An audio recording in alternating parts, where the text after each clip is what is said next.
Hi viewers, welcome to Markets at Well-known. Markets డీటెయిల్స్లోకి వెళ్ళినట్టయితే last half an hour back ఇప్పటికీ చూసుకున్నట్టయితే markets మరింత వీక్ అవ్వడం చూస్తున్నాము. మార్నింగ్కి ఇప్పటికీ కనుక చూసుకున్నట్టయితే మార్కెట్స్లో ఆల్మోస్ట్ ఒక 40 to 45 పాయింట్స్ వరకు నిఫ్టీలో కరెక్షన్ అనేది రావడం చూస్తున్నాము. ఓవరాల్గా చూసుకున్నట్టయితే మార్కెట్స్లో వాలటిలిటీ అనేది ఎక్కువగా కనిపిస్తూ ఉంది. సెక్టర్స్ వైజ్లో స్టాక్స్ వైజ్లో కూడా అబ్జర్వ్ చేసుకున్నట్టయితే హైస్ నుండి కూడా స్టాక్స్లో కరెక్షన్ అనేది రావడం మనం చూస్తున్నాము. నిఫ్టీ ప్రస్తుతం కనుక చూసినట్టయితే 18 పాయింట్స్ నెగిటివ్గా కీ లెవెల్ అయిన 10,750ని హోల్డ్ చేస్తూ మూవ్ అవుతుంది. అరౌండ్ 10,753 ఆ రేంజ్లో ప్రస్తుతం నిఫ్టీ మూవ్ అవుతుండగా సెన్సెక్స్ చూసుకున్నట్టయితే అరౌండ్ 28 పాయింట్స్ నెగిటివ్గా 35,821 వద్ద ట్రేడ్ అవుతూ వస్తోంది. అండ్ బ్యాంక్ నిఫ్టీ కనుక చూసుకున్నట్టయితే 58 పాయింట్స్ నెగిటివ్ సైడ్తో 27,246 వద్ద ట్రేడ్ అవుతూ రావడం అబ్జర్వ్ చేస్తున్నాము. ఇక mid and small cap stocks విషయానికి వచ్చినట్టయితే compare to last half an hour mid cap base స్టాక్స్లో కనుక చూసుకున్నట్టయితే కరెక్షన్ అనేది ఇంక్రీజ్ అయినట్టు కనిపిస్తోంది. డిక్లైన్సెస్ ప్రస్తుతం అడ్వాన్సెస్ని డామినేట్ చేస్తూ ట్రేడ్ అవుతున్నాయి. అడ్వాన్సెస్ 743గా ట్రేడ్ అవుతుండగా డిక్లైన్సెస్ 885గా ప్రజెంట్ ట్రేడింగ్ని హోల్డ్ చేస్తున్నాయి. And Nifty top gains and లూజెస్లో చూస్తే Eicher Motors around 2.82%, Sun Pharma 2.70%, Tata Motors 1.85%, ICICI Bank 1.58% and Yes Bank 1.31% వరకు పాజిటివ్ వేస్లో ట్రేడ్ అవుతూ వస్తోంది. అండ్ నిఫ్టీ లూజర్స్లో చూసుకున్నట్టయితే UPL 1.84%, Zee entertainments 1.5%, Kotak Mahindra 1.39% and Adani ports 1.40% and power grid corporation 1.18% వరకు నెగిటివ్ వేస్లో ప్రస్తుతం ట్రేడింగ్ని హోల్డ్ చేస్తూ రావడం అబ్జర్వ్ చేస్తున్నాము. ఇక కమోడిటీస్లో చూస్తున్నట్టయితే గోల్డ్ అరౌండ్ 0.03% నెగిటివ్గా 31,639 వద్ద ట్రేడ్ అవుతుండగా సిల్వర్ 0.44% నెగిటివ్ సైడ్తో 39,051 వద్ద ట్రేడ్ అవుతూ వస్తూ ఉంది. ఇక క్రూడ్ ఆయిల్ విషయానికి వచ్చినట్టయితే 1.13% నెగిటివ్ సైడ్తో 3,403 వద్ద ట్రేడ్ అవుతుండగా న్యాచురల్ గ్యాస్ అరౌండ్ 2.78% పాజిటివ్గా 211 వద్ద ప్రస్తుతం ట్రేడింగ్ని హోల్డ్ చేస్తూ వస్తోంది. ఇక మోస్ట్ యాక్టివ్గా ట్రేడ్ అవుతున్న స్టాక్స్లో కనుక చూసుకున్నట్టయితే స్టిల్ ఇంకా కొంతవరకు కొంత బ్యాంక్సే సపోర్ట్ చేస్తున్నాయి అనుకోవచ్చు మార్కెట్స్కి. బట్ ఆ బ్యాంక్స్లో కూడా చూసుకున్నట్టయితే కొంత హైస్ నుండి కూడా చిన్నపాటి కరెక్షన్ అనేది వచ్చినప్పటికీ కూడా స్టిల్ బ్యాంక్స్లో ఒక సపోర్టింగ్ ట్రెండ్ అనేది మనం చూస్తున్నాము. ఎస్ బ్యాంక్, ఐసిఐసిఐ బ్యాంక్ లాంటి స్టాక్స్లో టెక్నికలీ ఒక చిన్న అప్మూవ్ చూస్తున్నాము. అండ్ ఐషియా మోటార్స్ లాంటి స్టాక్ టెక్నికలీ ఈరోజు చాలా స్ట్రాంగ్గా మూవ్ అవుతూ నిఫ్టీ టాప్ గెయినర్గా కూడా ట్రేడ్ అవుతూ వస్తుంది. అండ్ ఫార్మా స్పేస్ ఈరోజు compare to all of the sectors ఫార్మాలో కొంత ర్యాలీ అనేది చూస్తున్నాము. సన్ఫార్మా లాంటి స్టాక్స్లో కూడా ఒక అప్ ట్రెండ్ అనేది కనిపిస్తూ వస్తోంది. ఇక BSE mid and small cap లూజెస్లో కనుక చూసుకున్నట్టయితే Gruh Finance around 13.21%, Havells India 2.5%, GETD India 2.05%, RBL Bank around 2% and TVS Motors around 1.5% పైగానే డౌన్ సైడ్లో ట్రేడ్ అవుతూ రావడం చూస్తున్నాము. ఇక బీఎస్సీ స్మాల్ క్యాప్ లూజెస్లో కనుక చూసుకున్నట్టయితే Ahluwalia around 3.68% and VGuard Industries 3.5%, GM Breweries 3% and Atul Auto 2.64% and మేఘమిని ఆర్గానిక్స్ 2.5% వరకు నెగిటివ్ మొమెంటంతో ప్రస్తుతం ట్రేడింగ్ని కొనసాగిస్తున్నాయి. ఓవరాల్గా మిడ్ సెషన్ మార్కెట్స్పై విశ్లేషించేందుకు ట్రేడర్స్ మెయిల్స్ అండ్ కాల్స్కి ఆన్సర్ చేసేందుకు ప్రస్తుతం మన స్టూడియోలో ఉన్నారు మార్కెట్ అనలిస్ట్ శేషు గారు. వారిని అడిగి మరిన్ని విషయాలు తెలుసుకుందాం. ట్రేడర్స్ అండ్ ఇన్వెస్టర్స్ మీకు ఇలాంటి డౌట్స్నా కూడా పైన స్క్రోల్ అవుతున్న నెంబర్ అండ్ మెయిల్ ఐడీకి కాల్ అండ్ మెయిల్ చేయొచ్చు. సో దట్ శేషు గారు మీ డౌట్స్కి ఆన్సర్ చేస్తారు. అండ్ వ్యూయర్ స్క్రీన్ పైన డిస్ప్లే అవుతున్న నెంబర్ చూస్తే 9963155572 ఈ నెంబర్ స్క్రీన్ పైన డిస్ప్లే అవుతోంది. సో మీకు ఇలాంటి డౌట్స్నా కూడా ఈ నెంబర్కి కాల్ చేయొచ్చు. హై శేషు గారు. హలో అండి. మార్కెట్స్ ట్రెండ్ కనుక చూసుకున్నట్టయితే కంప్లీట్గా మార్నింగ్కి ఇప్పటికీ చూసుకున్నట్టయితే మార్కెట్స్ మరింత వీక్ అవ్వడం చూస్తున్నాం. ప్రస్తుతం డేస్ లోస్ వైపు మార్కెట్స్ ట్రేడ్ అవుతూ వస్తున్నాయి. నిఫ్టీ కూడా బాగా వీక్గా ట్రేడ్ అవుతూ వస్తుంది. బట్ నిఫ్టీ కంటే కూడా చూసుకున్నట్టయితే బ్యాంక్ నిఫ్టీ కొంత బెటర్గా కనిపిస్తుందని అనుకోవచ్చు.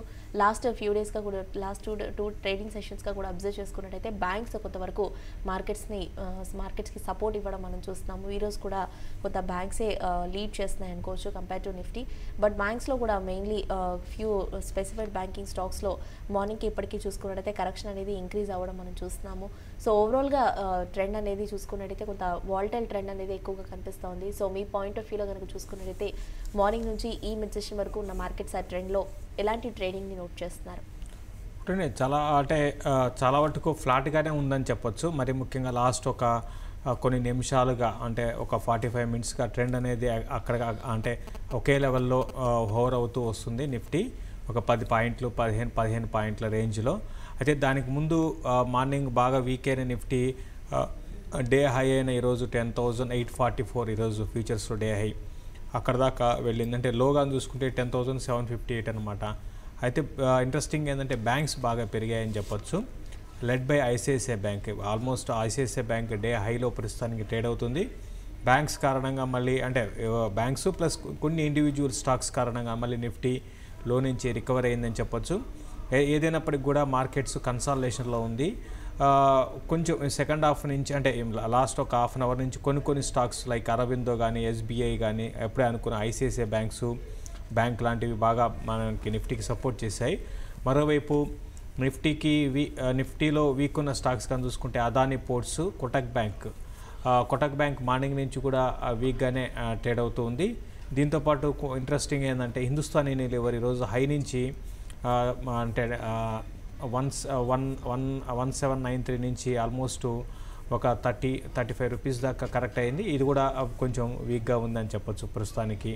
ఇక ఓవరాల్గా ట్రెండ్ అంటే ఒక నిఫ్టీని పక్కన పెడితే మిగతా అదర్ స్టాక్స్లో కూడా పెద్ద యాక్టివిటీ లేదు. మరీ ముఖ్యంగా మనం గమనిస్తుంది ఏంటంటే మిడ్ క్యాప్లో లాస్ట్ ఫ్యూ డేస్గా అసలు వాల్యూమ్స్ బాగా డ్రై అయిపోయినాయని చెప్పొచ్చు.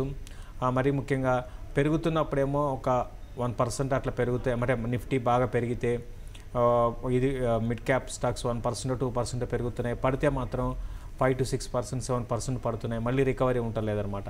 సో ఆ విధంగా మిడ్ క్యాప్లో ట్రెండ్ ఉంది. ఏదేమైనప్పుడు కూడా అందుకే నేను ఈవెన్ లాస్ట్ ఫ్యూ మంత్స్ నుంచి కూడా చెప్తున్నాను, ఎక్కువగా ట్రేడింగ్ పొజిషన్స్ మీద ఆధారపడమని చెప్తాను. ట్రేడింగ్ చేసుకోవాల్సిందే. నెక్స్ట్ కొన్ని రోజులు మాత్రం కంటిన్యూగా ర్యాలీస్ అయితే ఉండకపోవచ్చు అనిపిస్తుందండి. శశి గారికి ముఖ్యంగా చూసుకున్నట్టయితే టాటా మోటార్స్ ఆ విషయాన్ని కనుక వచ్చినట్టయితే చాలా స్ట్రాంగ్గా ట్రేడ్ అవుతూ రావడం చూస్తున్నాము. జాగ్వర్ యూకే సేల్స్ కూడా బాగా ప్రకటించిన కారణం చేత టాటా మోటార్స్ ఎగైన్ ర్యాలీలో మూవ్ అవుతూ వస్తుంది. లాస్ట్ ఒక ఫ్యూ డేస్గా కూడా అబ్జర్వ్ చేసుకున్నట్టయితే టాటా మోటార్స్లో ఒక టెక్నికల్ అప్ ట్రెండ్ అనేది కొనసాగుతూ రావడం మనం అబ్జర్వ్ చేస్తున్నాము. సో ఇది ఇంకా అప్ సైడ్ ఎంతవరకు వెళ్ళే ఛాన్సెస్ ఉన్నాయంటారు? అండ్ రెసిస్టెన్స్ పరంగా కూడా చూసుకున్నట్టయితే ఎక్కడ ఫేస్ చేసే ఛాన్స్ ఉందంటారు? యాక్చువల్గా ఇప్పుడు ప్రస్తుతానికి రెసిస్టెన్స్ జోన్లో ఉందండి. 180 ప్లస్ అనేది దగ్గర కొంచెం రెసిస్టెన్స్ ఉంటుంది. 180 దాటంగానే కొంచెం స్టాప్ లాసెస్ పైన ఉంటాయి. అంటే 180 పైన ఉంటాయి, 182, 184. సో అక్కడ దాకా వస్తుంది నెక్స్ట్ టార్గెట్గా. అది దాటితే ఫర్దర్ ర్యాలీ ఉంటుందండి. ఏదైనప్పటికి కూడా బాగా పడిపోయి ఉంది కాబట్టి స్టాక్లో మనకి చిన్న పాజిటివ్ న్యూస్ వచ్చినా కూడా ఇప్పుడు లాస్ట్ ఫ్యూ డేస్గా కొంచెం చిన్నపాటి ర్యాలీ చూసాము. మరోవైపు ఆటోమొబైల్ స్టాక్స్ ఐషర్ మోటార్స్ కానివ్వండి, మారుతి కానీ ఇవన్నీ కూడా M&M బాగా పడ్డాయి. అయితే కంపేర్ చేసుకుంటే ఇది లో నుంచి కొంత రికవర్ అయింది. ఓవరాల్గా 4-వీలర్ ఆటోమొబైల్ స్టాక్స్ అన్ని కూడా చాలా వరకు మెజారిటీ ఒక టాటా మోటార్స్ని పక్కన పెడితే మెజారిటీ స్టాక్స్ అన్ని కూడా సెల్ అండ్ ర్యాలీస్ అని చెప్తాను. మరి ముఖ్యంగా ఐషర్ మోటార్స్ కానివ్వండి, తర్వాత మారుతి కానివ్వండి, ఈవెన్ మారుతి కూడా లాస్ట్ 2 డేస్ కొంచెం లో నుంచి రికవర్ అయింది. ఇంకా ఒక్క నుంచి ఇక్కడ 20-30 రూపాయలు పెరిగితే దాన్ని కూడా పొజిషనల్ ట్రేడర్స్ సెల్లింగ్ పొజిషన్ తీసుకోమని సజెస్ట్ చేస్తారు. ఓకే శశి గారి, జీ ఎంటర్టైన్మెంట్ విషయానికి వచ్చినట్టయితే జీ మరింత వీక్ అవ్వడం మనం చూస్తున్నాము. లాస్ట్ కొద్ది రోజులుగా కూడా చూసుకున్నట్టయితే ఏదైతే కరెక్షన్ వచ్చిందో అది కంటిన్యూ అవుతూ వస్తుంది. సపోర్ట్ లెవెల్స్ని కూడా బ్రేక్ చేస్తూ ఇది మరింత డౌన్ సైడ్లోకి రావడం మనం అబ్జర్వ్ చేస్తున్నాము. ఈరోజు కూడా చూసుకున్నట్టయితే నియర్లీ ఒక 1 to 1.5% వరకు కూడా డౌన్ సైడ్లో ట్రేడ్ అవుతూ వస్తుంది ఈ స్టాక్. సో దీని కనుక చూసుకున్నట్టయితే ఆల్రెడీ ఈ స్టాక్లో పొజిషన్స్ హోల్డ్ చేస్తున్న వారికి మీరు ఇచ్చే సజెషన్స్ ఏంటంటారు? అండ్ ఓవరాల్గా చూసుకున్నట్టయితే ఎలాంటి ట్రేడింగ్ స్ట్రాటజీని మీరు చూస్తున్నారు ఈ స్టాక్లో? ప్రస్తుతానికి హోల్డ్ చేయమంటానండి. అట్లీస్ట్ ఫ్యూ మంత్స్ వరకు 2 to 3 months వరకు నేను అనుకోవడం ఇది ఒక 520 లెవెల్స్ని టెస్ట్ చేసే అవకాశం ఉంది. ట్రేడింగ్ పొజిషన్స్ని కూడా తీసుకోవచ్చండి. స్లోగా కరెక్షన్స్ వచ్చినప్పుడల్లా కూడా దీన్ని అక్యుములేట్ చేసుకోమని చెప్తాను. అయితే లాస్ట్ కొన్ని రోజులుగా కొన్ని ఏళ్ళగా కొంచెం టెక్నాలజీలో వస్తున్న మార్పులు కారణంగా ఈవెన్ ఈ మీడియా చెందిన స్టాక్స్ కూడా సెల్లింగ్ అనేది చూస్తున్నామని. అంటే ఫ్యూచర్లో టెక్నాలజీ ఫాస్ట్గా చేంజ్ అవుతున్న కారణంగా వీటికి రానున్న రోజుల్లో భవిష్యత్తు ఉండదు అన్నట్టుగా కొన్ని మనకి రీసెర్చ్ రిపోర్ట్స్ రావడం చూసాము. దాని కారణంగా ఈ స్టాక్లో సెల్లింగు, దీనికి తోడు కొన్ని ఆర్గనైజేషన్స్ డౌన్ గ్రేడ్ చేయడం కూడా ఒక కారణం అని చెప్పొచ్చు. బట్ బై అండ్ లార్జ్ చెప్పాలంటే నెక్స్ట్ అట్లీస్ట్ ఒక ఫ్యూ మంత్స్ కోసం అయితే జీని హోల్డ్ చేయమని చెప్తాను. నేనైతే మరి అంత నెగిటివ్ అయితే లేదండి. పర్లేదు, ఈ లెవెల్లో ఈ స్టాక్ అయితే ఆగొచ్చండి. ఓకే శశి గారు, అండ్ ముఖ్యంగా అబ్జర్వ్ చేసుకున్నట్టయితే గోద్రేజ్ ప్రాపర్టీస్, రియాలిటీలోని గోద్రేజ్ ప్రాపర్టీస్ కనుక చూసుకున్నట్టయితే చాలా స్ట్రాంగ్గా ట్రేడ్ అవుతూ వస్తుంది. లాస్ట్ కొద్ది రోజులుగా కూడా చూసుకున్నట్టయితే ఒక అప్ ట్రెండ్ అనేది ఇందులో కంటిన్యూ అవుతూ ఉండడం చూస్తున్నాము. ఈ రోజు కూడా చూసుకున్నట్టయితే మార్నింగ్కి ఇప్పటికీ కూడా ఈ స్టాక్ స్ట్రాంగ్గా ట్రేడ్ అవుతూ వస్తుంది. సో మీరు కనుక చూసుకున్నట్టయితే ఈ ఫర్దర్గా ఎంతవరకు ఈ ర్యాలీ అనేది సస్టైన్ అయ్యే అవకాశం ఉందంటారు? కొంతవరకు resistance long term and short టర్మ్తో ఎక్కడ ఫేస్ చేయొచ్చు అంటారు? అంటే ప్రస్తుతానికైతే రెసిస్టెన్స్లో అన్ని కూడా దాటి స్టాకు స్ట్రాంగ్గానే ఉందండి. 720 అయితే అది రెసిస్టెన్స్ యాక్చువల్గా, అది కూడా దానిపైన సస్టైన్ అవుతుంది. ఇంకోటి ఓవరాల్గా ఈ మన రియల్ ఎస్టేట్ స్టాక్స్లో కానీ చూసుకుంటే గోద్రేజ్ ప్రాపర్టీస్ అనేది చాలా స్ట్రాంగ్గా ఉందండి, చాలా అవుట్ పర్ఫామ్ చేస్తుంది. మిగతా స్టాక్స్ అన్నీ కూడా కొంత అంటే ఒక 6 మంత్స్ బ్యాక్ బాగా పెరిగాయి.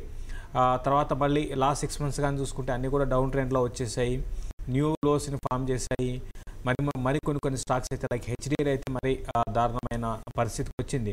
బట్ గోద్రేజ్ ప్రాపర్టీస్ మాత్రం కంటిన్యూగా అవుట్ పర్ఫామ్ చేస్తుంది. ఈవెన్ రానున్న రోజుల్లో కూడా దీన్ని పిక్ చేసుకోవచ్చు అండి. ఇప్పుడే కాదు, మెయిన్ ఏంటంటే గోద్రేజ్ ప్రాపర్టీస్ మెయిన్ ముంబైలో కొన్ని ప్రైమ్ ఏరియాలో ప్రాపర్టీస్ ఉన్నాయి. ల్యాండ్ బ్యాంక్ చాలా స్ట్రాంగ్ ఉంది. టైర్ 1 సిటీస్లో వీళ్ళ దగ్గర ఒక 12 ప్రాజెక్ట్స్, మరీ ముఖ్యంగా ముంబైలోనే ఒక 12 ప్రాజెక్ట్స్ ఉన్నాయండి.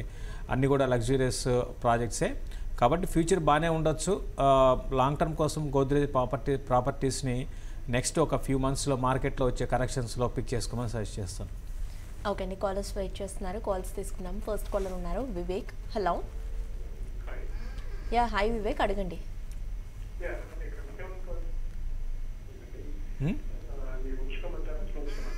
వాయిస్ బ్రేక్ అయిందండి, స్టాక్ ఏంటన్నారు? Bank Nifty call. Okay, 27,500. Okay, weekly basis అండి. Okay, holder exit weekly basis. అంటే ఓవరాల్గా మార్కెట్ కన్సాలిడేషన్లో ఉంటుందండి. పెద్దగా అంటే పడకపోవచ్చు, అట్ ద సేమ్ టైం పెద్దగా పెరుగుతుందని కూడా నేను అనుకోనండి. ఇప్పుడు మనకి పెరిగినప్పుడు బాగా పెరిగిపోతుంది అనిపిస్తుంది, పడుతున్నప్పుడు బాగా పడుతున్నట్టు అనిపిస్తుందండి. అది మామూలుగా ట్రేడింగ్లో ఉన్న సాధారణంగా అట్లా అనిపిస్తుంటుంది. But overall trend next few days వరకు మాత్రం నేను పెద్ద ర్యాలీస్ అయితే రావు. అట్ ద సేమ్ టైం బాగా పడిపోతుందని కూడా చెప్పను. ఈ లోపల మీ ప్రీమియం అనేది తగ్గిపోతుంటుందండి. అందులో మీరు వీక్లీ బేసిస్ తీసుకున్నారు కాబట్టి చాలా ఫాస్ట్గా, ఇప్పుడు సపోజ్ ఈరోజు బ్యాంక్ నిఫ్టీ ఫ్లాట్గా ఉంది, మీకు వచ్చిన లాభం అంటూ పెద్దగా ఏముండదు. ఈవెన్ రేపు కూడా ఇదే విధమైన ట్రెండ్ ఉండొచ్చు, రేపు కూడా సేమ్ ప్రీమియం ఇంకా కరిగిపోతుంది. కాబట్టి ప్రస్తుతానికి హోల్డ్ చేసి మంచి అంటే 27,400 పైన ఉంటే టెక్నికల్గా కొంచెం పెరగడానికి అవకాశం ఉంటుంది. మరీ ముఖ్యంగా ఈరోజు ఐసిఐసిఐ బ్యాంక్ చాలా స్ట్రాంగ్గా ట్రేడ్ అవుతుంది. మరోవైపు కొన్ని కోటక్ బ్యాంక్ లాంటి వీక్ ఉన్నా కూడా ఐసిఐసిఐ బ్యాంక్ సపోర్ట్తో నిఫ్టీ చాలా బ్యాంక్ నిఫ్టీ చాలా స్ట్రాంగ్గా ట్రేడ్ మూవ్ అవుతుందండి ముందుకి. కాబట్టి ప్రస్తుతానికి హోల్డ్ చేయండి. ఈరోజు రేపట్లో మీరు క్లోజ్ చేయడానికి ప్రయత్నించేమని చెప్తాను.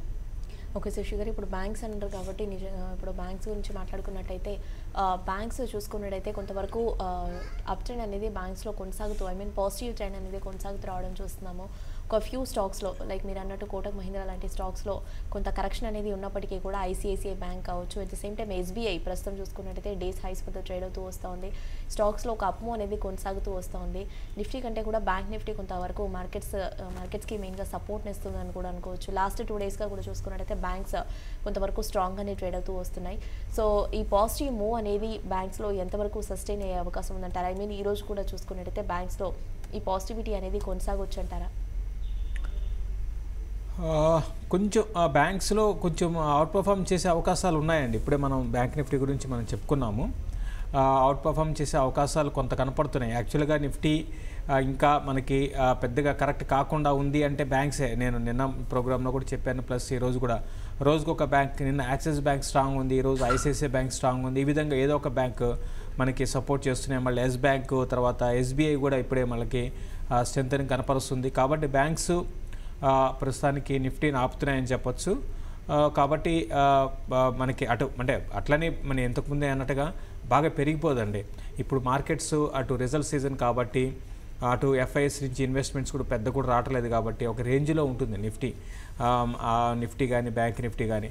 కాబట్టి ఒక చిన్నగా ఇక్కడ నుంచి ఒక చిన్న అప్ ట్రెండ్ వచ్చినప్పుడు ప్రాఫిట్ బుక్ చేసుకోవాలి, మళ్ళీ కరెక్షన్స్లో కొనుక్కోవాలి. ఈ విధమైన 2 ప్లే చేసుకోవచ్చు, అటు బయింగ్ వెళ్ళొచ్చు, షార్ట్కి వెళ్ళొచ్చు, అట్లా ఉంటుంది next few days trend. But ఏదేమైనప్పుడు కూడా కన్సాలేషన్ ఉండే అవకాశాలు ఎక్కువ ఉన్నాయండి రానున్న రోజుల్లో. ఓకే శశి గారు, ఇక ఈరోజు గ్రో ఫైనాన్స్ చూసినట్టయితే బాగా డౌన్ సైడ్లో ట్రేడ్ అవడం చూస్తున్నాము. ఒక 12 to 13% వరకు ఇందులో కరెక్షన్ అనేది చూస్తున్నాము. కారణం ఏంటంటారు ఈ డౌన్ ట్రెండ్కి? అండ్ ఈ లెవెల్ నుంచి కూడా మరింత వీక్ అయ్యే అవకాశం ఉందంటారా?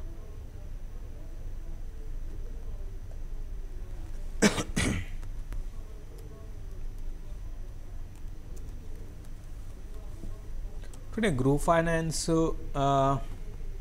ప్రస్తుతానికి 13% దాకా ఈ స్టాక్లో మనకి సెల్లింగ్ చూసామండి. బాగా ఈ స్టాకు వీక్ అయిపోయింది. నెక్స్ట్ ఇది 240 జోన్ అనేది టెస్ట్ చేయొచ్చు. ఇంకా 252 వీక్లోకి ఈ స్టాకు స్లోగా వెళ్ళే అవకాశాలు గ్రూప్ ఫైనాన్స్లో మనకి కనపడుతున్నాయండి. కాబట్టి ఇది సెల్ అండ్ ర్యాలీస్ అని చెప్తాను. అంటే ఇప్పుడు ఇమీడియట్ ట్రెండ్ అయితే మాత్రం షార్ప్గా బౌన్స్ అయ్యే అవకాశాలు ఈ కౌంటర్లో అయితే కనపట్లేదండి. ఓకే అండి, ఆల్టర్నేటివ్గా మెయిల్స్ కూడా చూద్దాము. పవన్ కుమార్ మెయిల్ చేశారు, పోకర్న ఈ లెవెల్లో తీసుకోవచ్చు అంటారా 5 ESPతో? పోకర్న 5 ESPతో వద్దండి. ఇప్పుడున్న మీకు పోకర్న కన్నా మీకు చాలా స్టాక్స్ అందుబాటులో ఉన్నాయండి, వాటిని సెలెక్ట్ చేసుకోండి. పోకర్న అయితే ప్రస్తుతానికి ఈవెన్ మీరు 5 years అంటున్నారు. 5 years ఒకటి ఎకానమీలో వచ్చిన మార్పులు చాలా ఫాస్ట్గా మారిపోతుంటాయండి. దాంతోపాటు కొత్త కంపెనీస్ ఉంటాయి, కొత్త టెక్నాలజీ ఉంటుంది, ఇవన్నీ కూడా ఉంటుంటాయి. సో ఇవన్నీ కూడా మీరు చూసుకోవాలి. ఓవరాల్గా ఈ సిరామిక్ గ్రానైట్లో మనకి పోకర్న కన్నా నేను అనుకోవడం చాలా మంచి స్టాక్స్ ఉన్నాయండి. కాబట్టి వాటిని సెలెక్ట్ చేసుకోమని చెప్తాను. ప్రస్తుతానికి అయితే వద్దని చెప్తాను. నెక్స్ట్ మెయిల్ చూద్దాం. కిషోర్ మెయిల్ చేశారు, JSW స్టీల్ 291లో ఇంట్రాడేకి సెల్ చేశాను, ఇది హోల్డ్ ఆర్ ఎగ్జిట్ అని అడుగుతున్నారు. 291లో సెల్ చేశారు అంటే ప్రస్తుతానికి JSW కదా, JSW స్టీల్ ఫ్యూచర్లోనే ఓకే. క్యాష్లో అయితే మీరు ప్రస్తుతానికి మీరు సెల్ చేసిన దగ్గరే ఉందండి. ఓవరాల్గా ఇది హై నుంచి స్లోగా కరెక్ట్ అవుతూనే ఉంది. పెద్దగా మనకి మార్నింగ్ వచ్చిన హై మళ్ళీ రిపీట్ కాలేదు. ప్రస్తుతానికి హోల్డ్ చేయండి. నేను అనుకోవడము ఫ్యూచర్లో అంటే మీరు క్యాష్ 288 దాకా రావచ్చండి. క్యాష్లో ఒకసారి 288 ఆ లెవెల్ టెస్ట్ చేయొచ్చేమో. ఓవరాల్ ట్రెండ్ అయితే వీక్ ఉంది. ప్రస్తుతానికైతే హోల్డ్ చేయమని చెప్తాను. ఓకే అండి, నెక్స్ట్ మెయిల్ చూద్దాము. బాబా సాయి మెయిల్ చేశారు, Deepak fertilisers and mothers and Sumi 2 కూడా యావరేజింగ్కి వెళ్ళొచ్చు అంటారా? మదర్స్ అండ్ సుమి ఓకే, 2 కూడా Deepak fertilisers and mothers and Sumi 2 కూడా యావరేజ్కి వెళ్ళొచ్చు అండి. అయితే ఇప్పటికిప్పుడు యావరేజ్ చేయాల్సిన అవసరం అయితే లేదనిపిస్తుంది నాకు. కొంచెం అవకాశాలు మనకి ఇప్పుడే ఇంతకుముందు నేను చెప్పినట్టుగా మనకి మిడ్ క్యాప్లో పెద్ద అసలు యాక్టివిటీ లేదండి. మొత్తం యాక్టివిటీ అంతా కూడా F&O స్టాక్స్లో, మరీ ముఖ్యంగా అది కూడా చూసుకుంటే చాలా వరకు లార్జ్ క్యాప్ స్టాక్స్లో మనకి యాక్టివిటీ ఉంది, ట్రేడింగ్ యాక్టివిటీ ఉందండి. అంతకుమించి మనకి నిఫ్టీ పెరుగుతున్న మిడ్ క్యాప్లో ఏదో కొన్ని ఎక్సెప్షనల్గా పెరుగుతున్నాయే తప్ప మిగతా అన్నీ కూడా సైడ్ వేస్లో ఉన్నాయండి. నెక్స్ట్ మెయిల్ చూద్దాము. పవన్ కుమార్ మెయిల్ చేశారు, శ్రీకాళహస్తి పైప్స్ 150 షేర్స్ని అరౌండ్ 215 రూపీస్లో హోల్డ్ చేస్తూ ఉన్నాను, ఇది ఫండమెంటలీ ఎలా ఉందంటారు? లాంగ్ టర్మ్ ఏతో ఇది కంటిన్యూకి వెళ్ళమంటారా? 215లో హోల్డ్ చేస్తున్నారు. శ్రీకాళహస్తి పైప్స్ ప్రస్తుతానికి హోల్డ్ చేయండి. ఇప్పుడే ప్రతి క్వశ్చన్ కూడా ఆన్సర్ ఒకటే ఉంటుందండి. ఎందుకంటే మిడ్ క్యాప్ స్టాక్స్ చాలా వన్ సైడెడ్, అంటే మీరు బాగా పడినా కొన్నారు, అయినా కూడా మీరే చూశారు, అది 450 నుంచి పడుతూ వచ్చింది, మీరు 220లో కొన్నారు, అయినా అక్కడి నుంచి కూడా ఇంకా కరెక్ట్ అయింది. నేను కూడా ఇది న్యూ లోస్ని ఫామ్ చేసే వైపు వెళ్తుందండి. ఫండమెంటల్గా పర్లేదండి, శ్రీకాళహస్తి పైప్స్ పర్లేదు. అయితే ఇవన్నీ కూడా ఇప్పుడు పెరగవండి, దయచేసి మీరు అందరూ అర్థం చేసుకోవాలి. మిడ్ క్యాప్ స్టాక్స్ అంతా మార్కెట్లో కంప్లీట్గా బుల్లిష్ ట్రెండ్ ఉండి ఎటువంటి అంటే ఇప్పుడు ఎలక్షన్స్ ఫియర్ అనేది మార్కెట్లో ఉంది, అది లేకుండా ఉంటే మార్కెట్స్ ఇక్కడ ఇట్లా కన్సాలిడేట్ అవుతుంటే మిడ్ క్యాప్ స్టాక్స్ అన్ని పెరుగుతూ ఉంటాయి. ఇప్పుడు మనకి అంతా ఏంటంటే మార్కెట్లోకి వస్తున్న మనీ అంతా కూడా ట్రేడింగ్ రిలేటెడ్ మూవ్స్కి మనకి వస్తున్న మనీ అంతా కూడా ఆ విధంగా ట్రేడింగ్ వైపే వెళ్తుంది. కాబట్టి కొన్ని రోజులు వెయిట్ చేయండి. ఫండమెంటల్స్ బాగా ఇంప్రూవ్ అయ్యాయండి, ఒకప్పటికి ఇప్పటికి బాగా ఇంప్రూవ్ అయ్యాయి. నెక్స్ట్ మెయిల్ చూద్దాం. నాగలక్ష్మణమూర్తి మెయిల్ చేశారు. రాడికో కైతన్ 1 to 2 years వీతో అక్యుములేషన్కి వెళ్ళమంటారు అని అడుగుతున్నారు. వెళ్ళొచ్చండి. రాడికో కైతన్ ఇటు సెగ్మెంట్లో లిక్కర్ సెగ్మెంట్లో మంచి కౌంటరే. మీరు అయితే బాగా పెరిగిందండి. మనం దీన్ని 150లో రికమెండ్ చేసాము. Long back 1.5 year back multi bagger అయిన స్టాక్ అండి. ఇది ఇప్పుడే వద్దండి, కొంచెం కొనుక్కోండి. మీరు ఇన్వెస్ట్మెంట్కి అయితే కరెక్షన్స్లో కొనుక్కోండి. నెక్స్ట్ మెయిల్ చూద్దాము. ఐసిఐసిఐ బ్యాంక్ ప్రాఫిట్లో ఉన్నాను, హోల్డ్ ఆర్ ఎగ్జిట్ అని అడుగుతున్నారు శేషు. ట్రేడింగ్కా ఇన్వెస్ట్మెంట్గా మెన్షన్ చేయలేదు యాక్చువల్లీ. మీరు ఒక ట్రేడింగ్ అయితే క్లోజర్గా 380 దగ్గర మీరు చూసుకోండి. 380 నుంచి 390 మధ్యలో క్లోజ్ చేసేసుకోమంటానండి. ఇన్వెస్ట్మెంట్ పరంగా కూడా మీరు క్లోజర్గా ర్యాలీస్లో 390 అట్లా చూడండి. ఇంకోటి రిజల్ట్ ముందు ఒక ర్యాలీ రావచ్చు, అదే ర్యాలీ మనం ఇప్పుడు ప్రస్తుతం చూస్తున్నాము. 390 ఎక్స్క్యూజ్ మీ 390 అనేది కొంచెం రెసిస్టెన్స్ ఫేస్ చేసే అవకాశం ఉందండి. అండి శ్రీకాంత్ మెయిల్ చేశారు. రెయిన్ ఇండస్ట్రీస్ 190 రూపీస్లో 350 షేర్స్ హోల్డింగ్లో ఉన్నాను, హోల్డ్ చేయమంటారా, యావరేజ్ చేయమంటారా? ఇది మళ్ళీ డౌన్ సైడ్లోకి వస్తుంది, దేనికంటారు? ఎంతవరకు డౌన్ అవ్వచ్చు అని అడుగుతాను. రెయిన్ ఇండస్ట్రీస్ ఎంతలో ఉన్నాయి? 190లో హోల్డ్ చేస్తున్నారు. అంటే ప్రస్తుతానికి ఇది ఇంకా వీక్ అయ్యే అవకాశం ఉందండి. బిలో 100 రూపీస్ రావడానికి కూడా అవకాశం ఉంది. ప్రస్తుతానికి హోల్డ్ చేయండి. ఇప్పట్లో మళ్ళీ ఇది 140 లెవెల్స్ దాటితేనే దీంట్లో మేజర్ అప్గ్రేడ్ ఉండే అవకాశం ఉందండి. ఓకే శశి గారు, ఇక ముఖ్యంగా మిడ్ క్యాప్ బేస్ స్టాక్స్ కనుక చూసుకున్నట్టయితే మిడ్ క్యాప్ బేస్ స్టాక్స్లో బాగా కరెక్షన్ అనేది మనం ప్రస్తుతం చూస్తున్నాము. ఐ మీన్ అడ్వాన్సెస్ కన్నా కూడా డిక్లైన్సెసే డామినేటింగ్గా ట్రేడ్ అవుతూ వస్తున్నాయి. ప్రస్తుతం మార్నింగ్కి ఇప్పటికీ కూడా చూసుకున్నట్టయితే మిడ్ క్యాప్లో కరెక్షన్ అనేది ఇంక్రీజ్ అయినట్టు కనిపిస్తుంది. మార్నింగ్ కొంతవరకు ఫ్లాట్ టు మిక్స్డ్ బేస్లో ట్రేడ్ అయిన మిడ్ క్యాప్ బేస్ స్టాక్స్ ప్రస్తుతం చూసుకున్నట్టయితే కొంత బాగా కరెక్ట్ అవుతూ ఉన్నాయి. సో మీరు కనుక చూసుకున్నట్టయితే మిడ్ క్యాప్లో ఎలాంటి యాక్షన్ని నోట్ చేస్తున్నారు? సేమ్ అంటే పెద్దగా యాక్షన్ అనేది మిడ్ క్యాప్ స్టాక్స్లో కనపడలేదండి. ఎక్కువగా ట్రేడింగ్ రిలేటెడ్ మూవ్స్ F&Oలో ఉన్నాయి తప్ప మిడ్ క్యాప్లో అయితే పెద్దగా మనకి క్వాలిటీ స్టాక్స్లో మూవ్స్ అయితే కనపడలేదు. మనకి ఎటు రిజల్ట్ సీజన్ స్టార్ట్ అవుతుంది కాబట్టి దాని తగ్గట్టుగా స్టాక్స్ మూవ్ అనేది నెక్స్ట్ 1 monthలో ఉంటాయండి. థ్యాంక్ యూ శేషు గారు. So viewers present markets trend చూస్తే నిఫ్టీ 7 points నెగిటివ్గా 10,764 వద్ద ట్రేడ్ అవుతుండగా సెన్సెక్స్ అరౌండ్ 2 points నెగిటివ్ సైడ్తో 35,849 వద్ద ట్రేడ్ అవుతూ వస్తుంది. అండ్ బ్యాంక్ నిఫ్టీ 27,306 ఆ రేంజ్లో ప్రస్తుతం ట్రేడింగ్ని కొనసాగిస్తోంది. సో ఇది వాళ్ళ మార్కెట్ సెట్ 1. Stay tune.